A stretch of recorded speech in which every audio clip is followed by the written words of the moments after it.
दिल्लीचे मुख्यमंत्री अरविंद केजरीवाल 6 महिन्यांच्या जेलवारीनंतर पॅरोलवर सुटून आपल्या राजप्रसादात परतले आहेत। त्यानंतर त्यांनी दिल्ली विधानसभेचा अवघे 6 महिने कार्यकाळ बाकी असताना राणा भीमदेवी थाटात घोषणा केली की मी जनतेच्या न्यायालयातून निर्दोष सुटून येत नाही तोवर मुख्यमंत्री पदाच्या खुर्चीवर विराजमान होणार नाही। पुढील 2 दिवसात मुख्यमंत्री पदाचा राजीनामा देणार असं त्यांनी म्हटलं आहे। त्यामुळे आता दिल्लीच्या मुख्यमंत्रीपदी कोण असा प्रश्न निर्माण झाला आहे। गोपाल राय, अतिशी मार्लेना, सौरभ भारद्वाज, कैलाश गेहलोत, इम्रान हुसेन आणि अरविंद केजरीवाल यांच्या पत्नी सुनीता केजरीवाल यांच्या नावाची चर्चा होत आहे। म्हणजे मुख्यमंत्री पदाच्या शर्यतीत हे 6 नेते असतील। पण एकंदरीतच अरविंद केजरीवाल यांच्या या राजीनामा नाट्यानंतर काय काय होऊ शकतं याचीच आता चर्चा होत आहे। नमस्कार, उत्तम डिजिटलमध्ये आपल्या सगळ्यांचं स्वागत। दिल्ली सरकारच्या मद्य घोटाळा प्रकरणी तिहार तुरुंगात असलेले मुख्यमंत्री केजरीवाल हे शुक्रवारी जामिनावर तुरुंगातून बाहेर आले आहेत। काल त्यांनी आम आदमी पार्टीच्या कार्यकर्त्यांना संबोधित करताना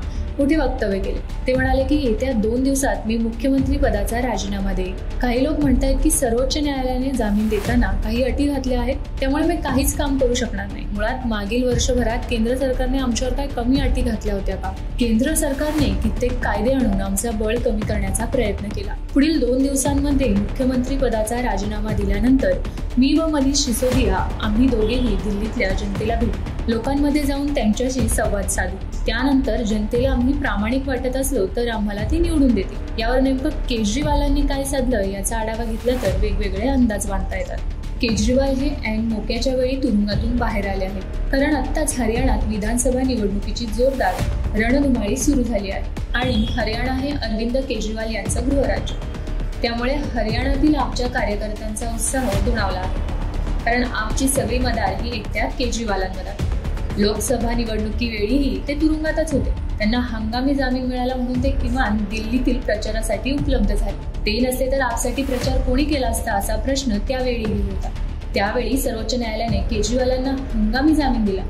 त्यांनी धुमधडाक्यात प्रचारही केला, पण त्यांच्या आप व काँग्रेस आघाडीला दिल्लीत यश मिळाले नाही। पण त्या झंझावती प्रचारामुळे त्यांचं पक्षातील आणि इंडिया आघाडीतील महत्त्व वाढले। त्यामुळे आता दिल्ली आणि पंजाब नंतर आपने आता हरियाणावर लक्ष केंद्रित केले आहे।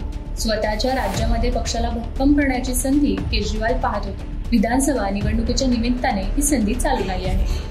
हरियाणात 5 ऑक्टोबर रोजी एकाच टप्प्यात मतदान होणार असून 90 जागांवर आपने स्वतंत्रपणे लढण्याचा निर्णय घेतला आहे। लोकसभा निवडणुकीमध्ये आप व काँग्रेसने आघाडी केली होती। हरियाणातील 10 पैकी 9 जागा काँग्रेसने तर कुरुक्षेत्रची 1 जागा आपने लढवली होती।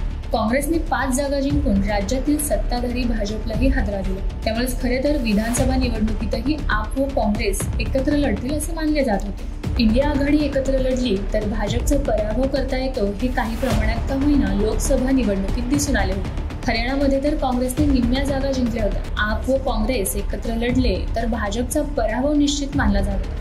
पण या राज्यातील काँग्रेसच्या भूपेंद्र सिंग हुड्डा यांच्यासारख्या बड्या नेत्यांनी आपशी आघाडी करण्याला तीव्र नकार दिला।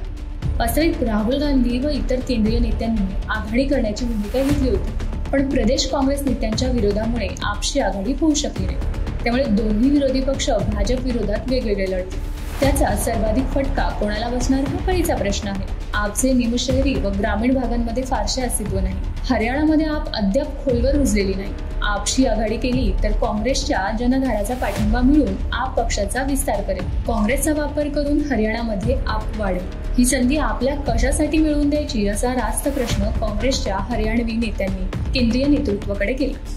दिल्ली आणि पंजाबमध्ये आपची सत्ता असून हरियाणामध्येही आपने पाय पसरले तर नुकसान काँग्रेसचे होईल असे मानले जाते। यामध्ये भाजपचा झाला तर फायदाच होईल।